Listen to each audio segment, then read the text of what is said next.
Welcome to the deep dive. Today we're opening up some, well, pretty fascinating and frankly, kind of unsettling source material. We're tackling a big question. How does political communication actually morph into psychological engineering? Operating less on reason and more on primal instinct. Exactly. And our deep dive today centers on Steven Cheung. He's the current White House communications director. Right, and specifically the strategy that's detailed in a major profile in The Atlantic, they frame his whole approach as weaponized comms. So we're looking at how this administration uses aggression, spectacle, systematic hostility, really, to achieve its ends, both political and, maybe more disturbingly, psychological. Yeah, our mission today is to kind of unpack this, go beyond just the day-to-day politics. We want to use frameworks from media theory, political psychology, maybe, thinking about concepts like the political eye, the superego. And this idea of institutionalized cruelty. Basically, what happens when a government seems to intentionally dissolve the moral boundaries of how we talk in public. It's a deep look at, well, strategic performance, isn't it? Designed hostility. And the pathology of attention, maybe. Definitely. And the shift they talk about from this sort of chaotic messaging of the first term to this disciplined cruelty. Yeah. That's arguably the defining feature here. Okay, let's kick things off with the man himself, Steven Cheung. Who is he? Well, the basics. Born 1982, South Sacramento, Chinese immigrant parents. His mother was raised in Japan, interesting. And he worked on some standard Republican campaigns early on, right? Like McCain in 2008, Sharon Angle in 2010. Yeah, but what's key is he didn't actually finish his degree at Cal State Sacramento. And then there's this really significant pivot point in his career. Before 2016. Right, in 2013. He leaves the traditional GOP path entirely, becomes director of communications and public affairs for the UFC. The Ultimate Fighting Championship. The UFC, okay, that feels important. That's crucial, because that's apparently where he really internalized this philosophy that seems, well, tailor-made for today's kind of aggressive digital politics. And the sources really hammer this point about his persona, this duality. We're calling it the Cheung paradox. That's a good way to put it, because he seems to embody this split, and it makes him highly effective, apparently. So describe that split for us. Okay, so on one side, you've got the public, the online persona. It's described as just relentless aggression, often profanity-laden attacks. Yeah, the sources give examples like calling political opponents desperate eunuchs or using crude insults like questioning why someone would cuck himself. And that infamous line about James Comey being one of the dumbest motherfuckers in human history, it's just immediate escalation, rhetorical annihilation, basically. But then, the other side of the paradox. Then you talk to reporters who deal with him directly, one-on-one. And the contrast is, well, jarring. They say he's pleasant, straightforward. Uniquely pleasant, friendly, calm, reasonable. The Atlantic profile actually coined a great nickname for him, the Teddy Bear Executioner. Wow, Teddy Bear Executioner. That really captures it. And this duality, it's strategically vital, isn't it? It suggests the hostility isn't like personal rage, it's professional technique. So he's performing the aggression that the base wants, maybe. Tapping into that political id. Exactly. But he maintains this personal detachment, which makes him approachable, maybe even effective behind the scenes. It's psychological warfare, but presented as, just doing his job. And the administration itself seems to lean into the spectacle of it all. Yeah. Trump calling him his sumo wrestler. Right. And Cheung himself apparently embracing the comparison to Oddjob, the villain from Goldfinger. Even though he's ethnically Chinese, not Korean like the actor. Yeah, but he reportedly reposted a photo of himself in the character's bowler hat. He's playing along with the villain role. Which signals what, exactly? It signals that this whole operation isn't trying to hide its aggressive intent. It's performative. It embraces the spectacle of combat. It draws a very clear line from that UFC octagon straight into the White House comms shop. Okay, so let's unpack that UFC mindset more. It's not just a footnote in his bio. It seems like the operating blueprint. Absolutely. Cheung himself apparently explained it. He borrowed it directly from the UFC CEO, Dana White. And the philosophy is? Simple but potent. Be aggressive all the time. You can't relent. And Cheung apparently felt that this specific kind of sustained, always-on aggression hadn't really been done in politics before he brought it in. So politics becomes a rhetorical octagon, is that the idea? Pretty much. And the result is what the sources call the supercharge of political language. Humiliation becomes victory. Empathy, that's framed as weakness. It feels like an attempt to bypass rational argument altogether. Aiming straight for the gut reaction. Precisely. This seems to be the full realization of what Steve Bannon reportedly wanted back in the first term. Weaponized comms. And the tactic is instant escalation. Yeah, instant escalation designed as a win-win. Any reaction you get, outrage, defensiveness, silence, it's framed as proof you've won. Because it achieves the real goal. Which is, according to the analysis, quenching the base's thirst for lib-owning. The reward isn't policy change, it's that immediate visceral gratification for the audience. This connection between aggression and entertainment seems key. But it takes a really dark turn with one specific example mentioned in the sources. Ah, you mean the ASMR illegal alien deportation flight video? Yeah, let's pause on that because it's pretty shocking. It is. This video, made by the White House digital team, approved by Cheung, it shows people in shackles being deported.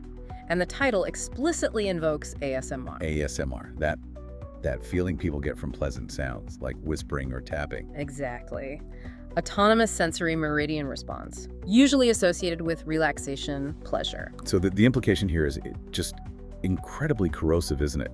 That the sight and sound of human suffering, of deportation, is meant to be consumed pleasurably. That's what the analysis suggests, a direct merger of cruelty and entertainment, and reportedly, it got over 200 million views. 200 million views. That number is critical, right? It absolutely is, because in this framework, that validates the method. It suggests the audience is being conditioned to associate government actions, even cruel ones, with a kind of gratification. It's like an attention economy pathology. Turning policy into humiliation clips feeds the outrage machine. And rewards the system with engagement, clicks, views, while simultaneously, perhaps intentionally, eroding the public's moral sensitivity, normalizing it. So given how effective this spectacle seems to be, is this just Trump 1.0 chaos again? Or is something different happening now, more disciplined? That's the crucial distinction the sources make. The first term. Famous for leaks, vicious infighting, contradictory messages flying everywhere, chaos. But now the description is coherent, disciplined hostility, a team unified in ideology and attitude.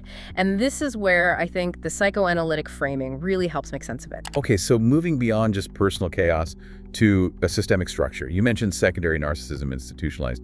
Can you unpack that a bit for us? What does that look like day to day? Right, so it's not just about a leader acting narcissistically, it's about the system itself taking on that function.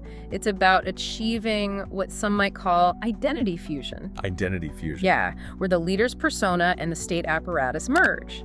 In the first term, maybe the messaging was often about Trump. Now, the idea is that the entire state mechanism, the voice of Trump, is the voice of America, systematically presented that way.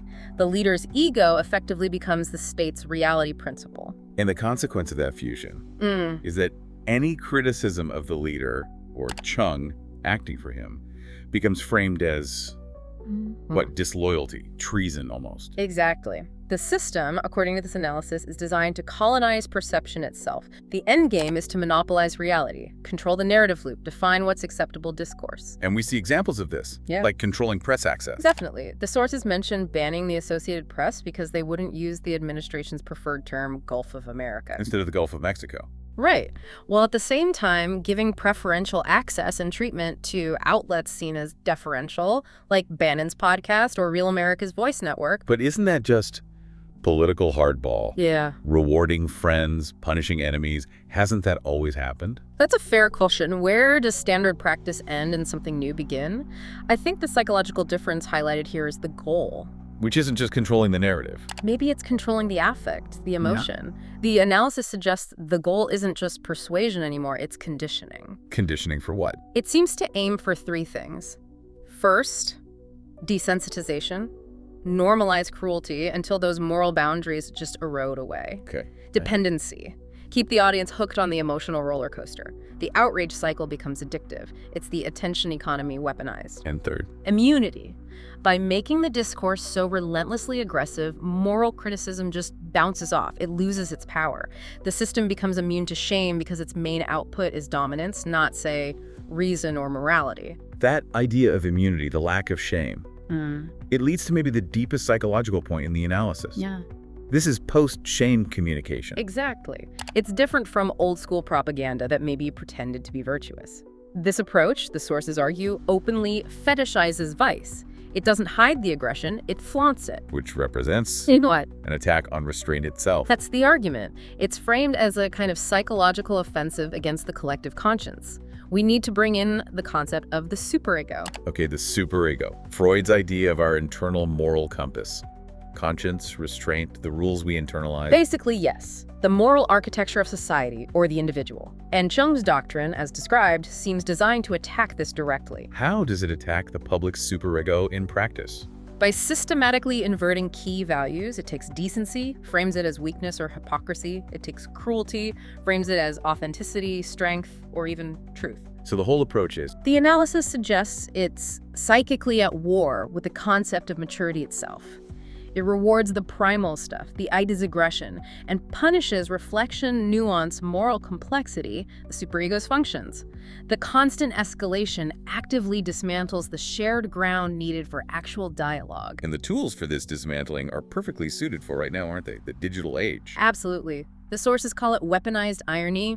Think memes, dunks, humiliation clips. It thrives in that online culture. Creating what's described as a kind of soft totalitarianism. Yeah, it's not necessarily jackboots in the street. It's psychological saturation. It deliberately blurs the lines between humor and harm, between politics and pathology. And because it's often packaged as just owning the libs or being funny. The cruelty becomes disposable, deniable, just joking. But the psychological effect, the erosion, the conditioning is stable and pervasive. And that's the key difference from the first term.